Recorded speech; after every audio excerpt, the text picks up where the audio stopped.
Hola, ¿cómo están? Este día miércoles 19 de mayo no pudimos tener nuestra clase de lenguaje porque tuvimos dificultades con el internet. Por eso, a continuación, yo voy a grabarles la explicación de lo que debimos haber visto hoy día para que ustedes lo puedan revisar en Alexia o en YouTube, en la plataforma que a ustedes más les acomode.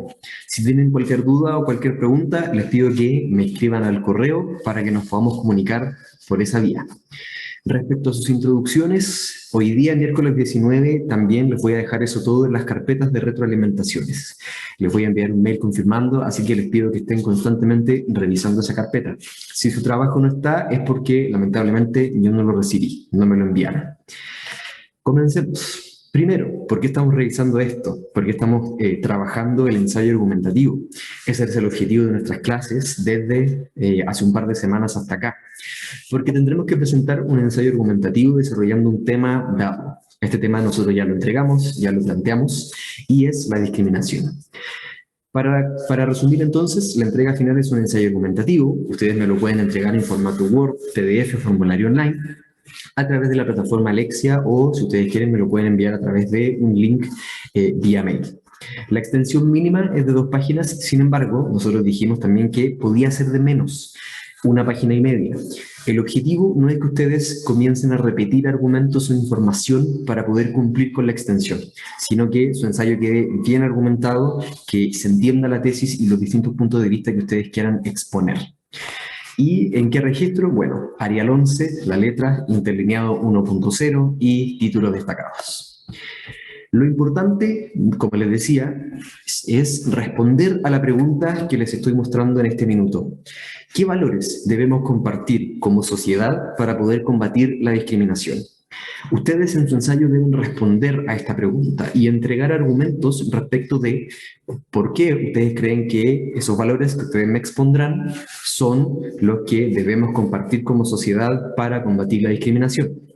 Estos valores ustedes los deben obtener a partir del análisis del personaje literario que nosotros usamos para los marcapáginas.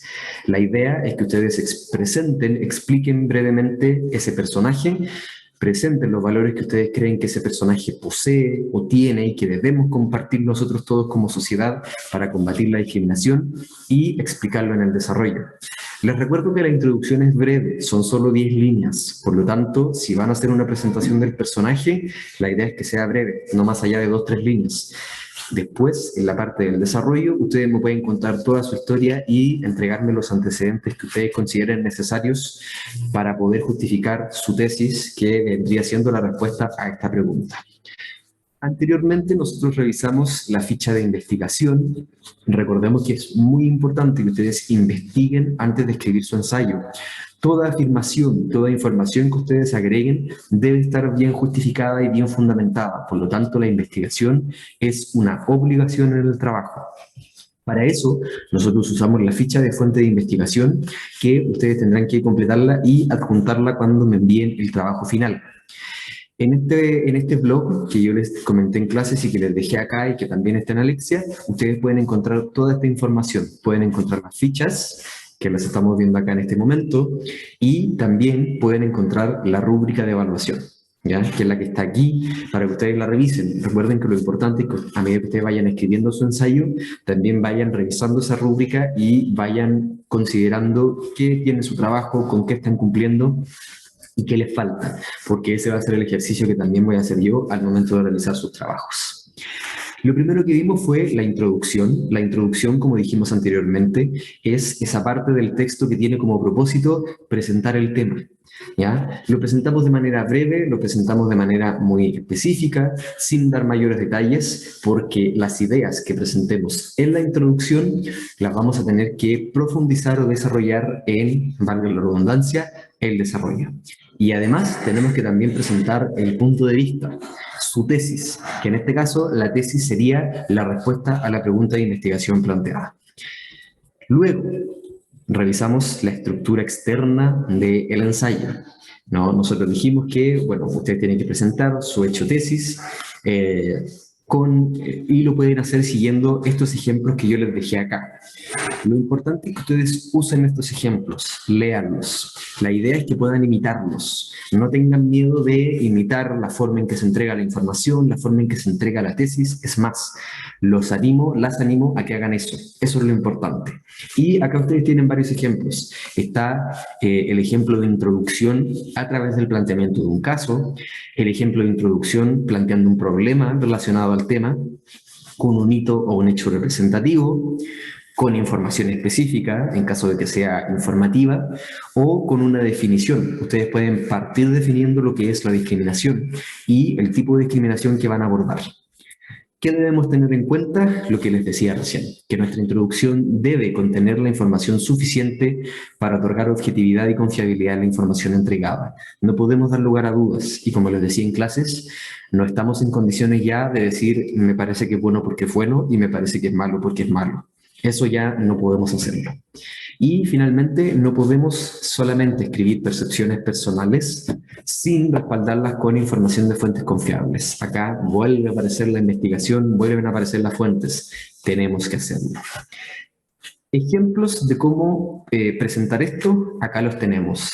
La forma correcta de hacerlo es la que está ahí marcada con el ticket. Según estudios realizados por la Escuela de Pensamiento de Frankfurt, la discriminación afecta a las personas en su capacidad de sociabilizar y establecer relaciones sociales. Si se fijan, esa afirmación está justificada por un estudio realizado que podemos profundizar luego y además tiene un registro de escritura preciso y perfecto para que el texto nos inspire confianza, nos inspire credibilidad. La forma no incorrecta, pero no recomendada de hacerlo es la siguiente. La discriminación es algo realmente injusto y horrible de ver. El otro día vi cómo trataban y miraban distinto a un extranjero solo por ser extranjero y eso es cruel porque todos somos personas que sienten. Esa afirmación no está justificada, no está explicada, no tiene información contextual y por lo demás se está apelando a una escena vista de manera presencial, pero que ni siquiera está bien contada, ni siquiera está bien narrada. Y eso no puede pasar. Eso tenemos que explicarlo muy bien. Luego tenemos un ejemplo para tener de referencia. Esto ustedes también lo pueden revisar una vez que ingresen al sitio web. El link, nuevamente lo repito, está en Alexia y está enviado en el mail.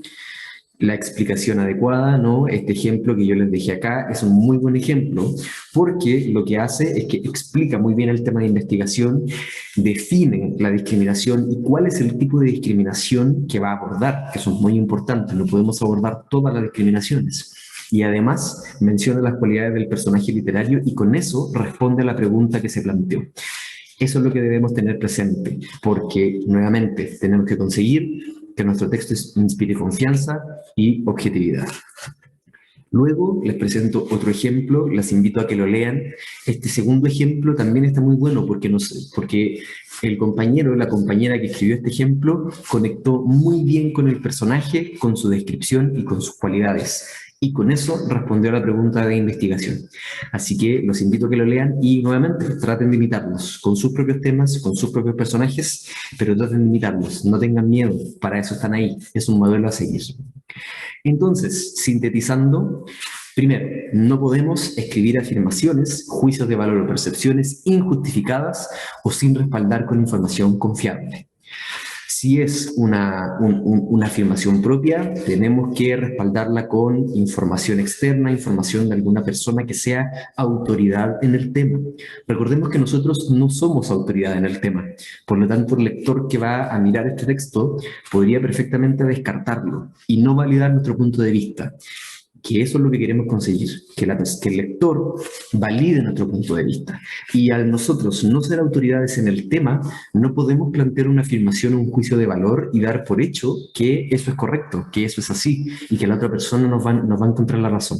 Tenemos que respaldar nuestras afirmaciones con el testimonio, las investigaciones, los estudios de una persona considerada autoridad en el tema, que usualmente son investigadores, profesores, académicos, etc.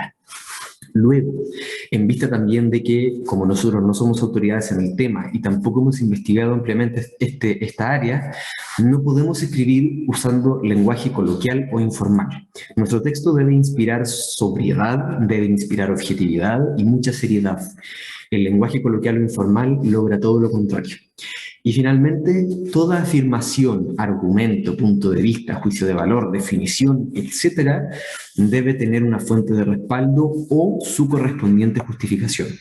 Si se trata, por ejemplo, de un juicio de valor que ustedes están haciendo, debe estar bien explicado. Ustedes deben explicar muy bien por qué están haciendo ese juicio de valor, en base a qué lo están haciendo. Si no, probablemente no se va a entender. Esto forma parte de la introducción. ¿Y ahora qué? Bueno, si ustedes ya me enviaron su introducción, en este link van a poder encontrar la carpeta con las retroalimentaciones. Si ustedes hacen clic en ese cuadro verde que está apareciendo en pantalla, van a poder ver la retroalimentación de las introducciones que me mandaron. También les voy a dejar ahí las retroalimentaciones de los desarrollos, cuando me comiencen a mandarlos una vez que revisemos esto. Así que es muy importante que tengan este link a mano siempre. Ahora pasemos entonces a lo que nos convoca, el desarrollo, que es la siguiente parte de nuestro ensayo y que también es la más importante, porque es aquí donde tenemos que reafirmar nuestra tesis y lograr que el lector nos dé la razón, lograr persuadirlo, lograr que ese lector nos diga, sí, el texto que ustedes escribieron es correcto, le encuentro la razón y me parece razonable. En el desarrollo, nosotros exponemos las ideas o argumentos que vamos a usar para respaldar nuestra tesis o punto de vista.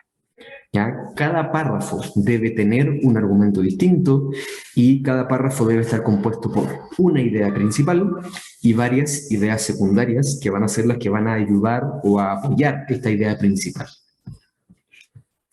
Por lo tanto, nosotros vamos a considerar lo siguiente.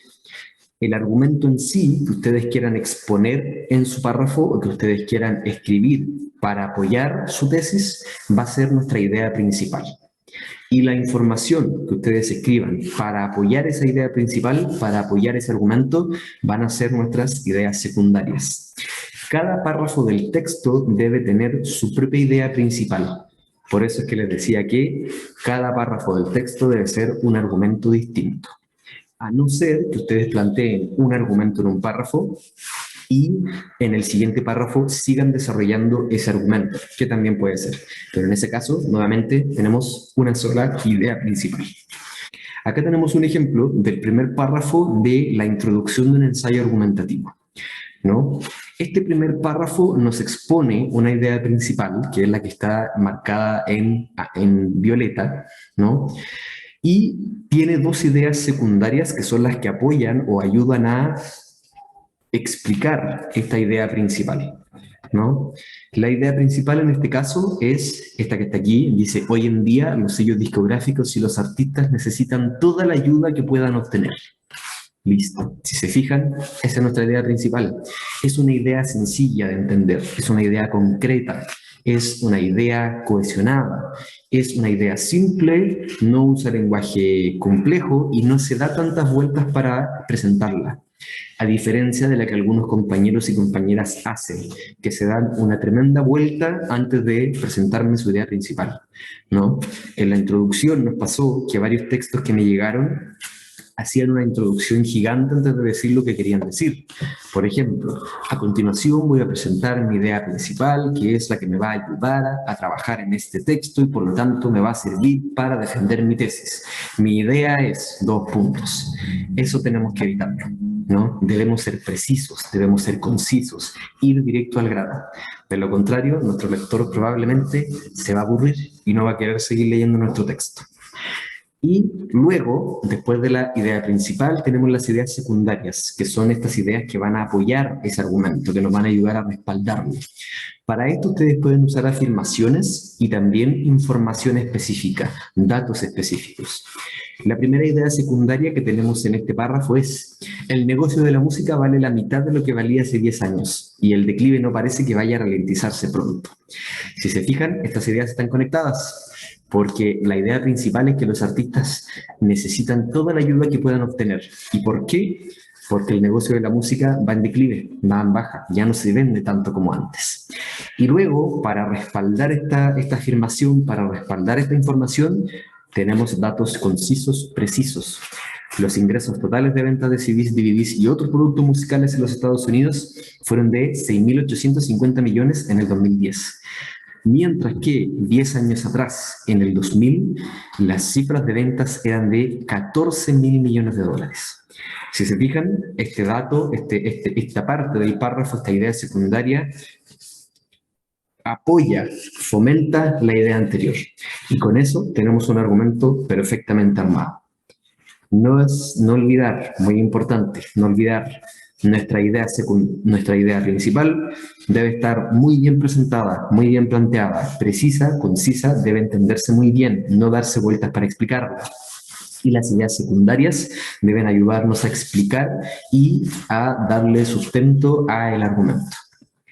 Sin embargo, ¿cómo podemos nosotros escribir ese desarrollo? Ahora que nosotros lo vamos a tener que escribir.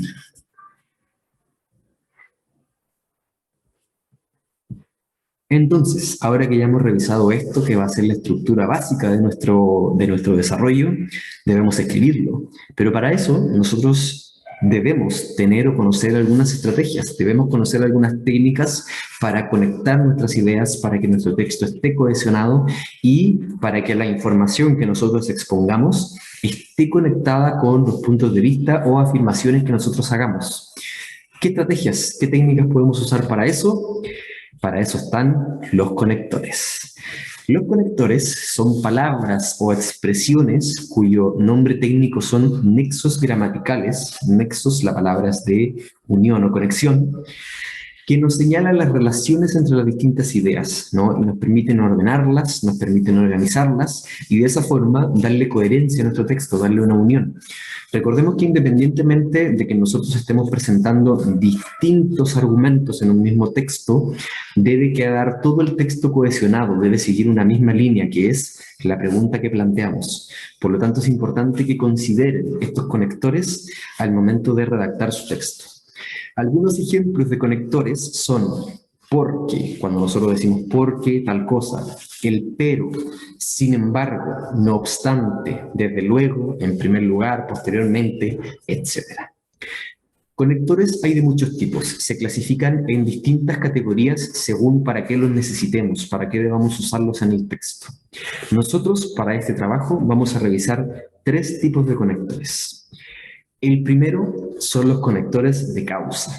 Los conectores de causa son aquellos que nos ayudan a señalar la causa, valga la redundancia, o el motivo de por qué pasa algo, de algo que pasa, ¿no? Esto pasa por tal motivo.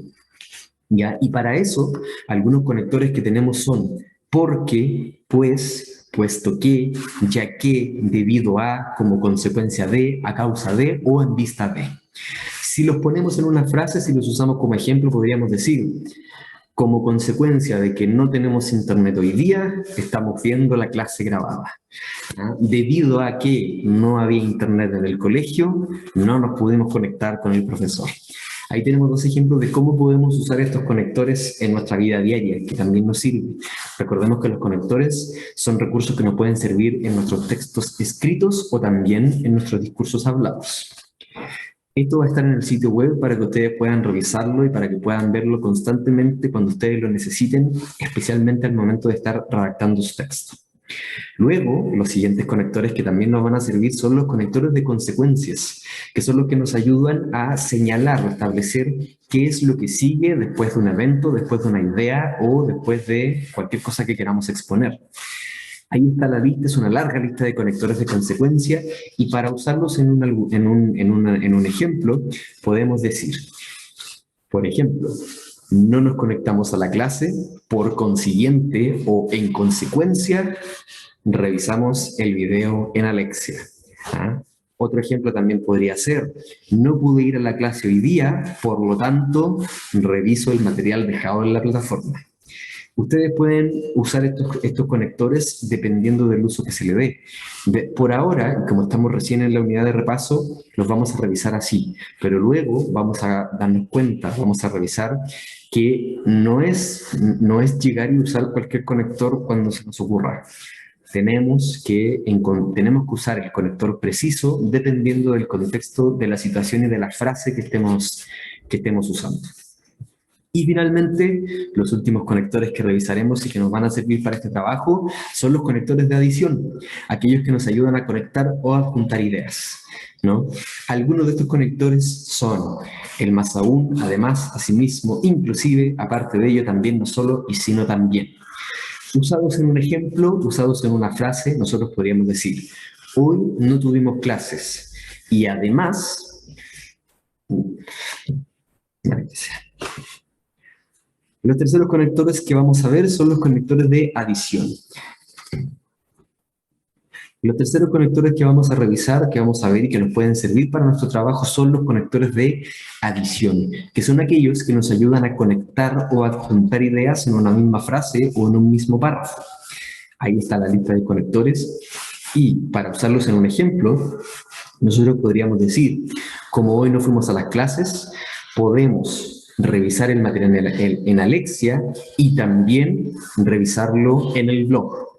¿Ah? Otra forma de usarlo, otro ejemplo, podría ser el material está en Alexia y además está en YouTube, ¿no? Y un tercer ejemplo también podría ser el material no solo está en Alexia, sino también en YouTube, ¿no? Ahí tenemos algunos ejemplos de cómo podemos usar estos conectores en algunas frases. Ese es el contenido que íbamos a revisar hoy día. Les recomiendo, les aconsejo que revisen esto constantemente porque les va a ayudar, les va a servir a conectar sus ideas, a unirlas al momento de escribir su ensayo, al momento de escribir su desarrollo. De momento no debemos comenzar a escribir el desarrollo porque esperaremos a volver a reunirnos en alguna instancia para poder resolver dudas de manera presencial. Sin embargo, les voy a dejar una tarea. En el mismo blog y en Alexia les voy a dejar un formulario online que va a ser el último trabajo evaluado de manera acumulativa que vamos a tener este semestre. Con este ya son 4 los trabajos acumulativos que vamos a tener para promediarnos y tener una nota de trabajo en clases. Este trabajo consiste en que ustedes lean el ejemplo de un ensayo argumentativo que les dejé acá, que es sobre la ceguera, estereotipos positivos de las personas con discapacidad visual. Y lo que deben hacer después es responder a estas preguntas de desarrollo. Muy importante, no debemos olvidar que tenemos que respetar la estructura de respuesta señalada, es decir, contextualizar, responder, justificar. Por ejemplo, si estamos respondiendo a la pregunta 2 sobre la tesis presentada, tenemos que partir nuestra respuesta diciendo la tesis presentada por el autor es tanto, tanto, tanto, porque según se señala en el tercer párrafo, y luego podemos incluso escribir una cita. Misma situación con todas las preguntas del texto. La primera es identificar la tesis, luego viene una parte para identificar argumentos o puntos de vista que se usen y finalmente ustedes sí van a tener que identificar las ideas principales e ideas secundarias que están en este texto. Esa sería nuestra clase de hoy día, esa era nuestra clase de hoy día. Espero que haya quedado claro, les pido que ante cualquier duda que tengan me escriban o me avisen. Nos vemos.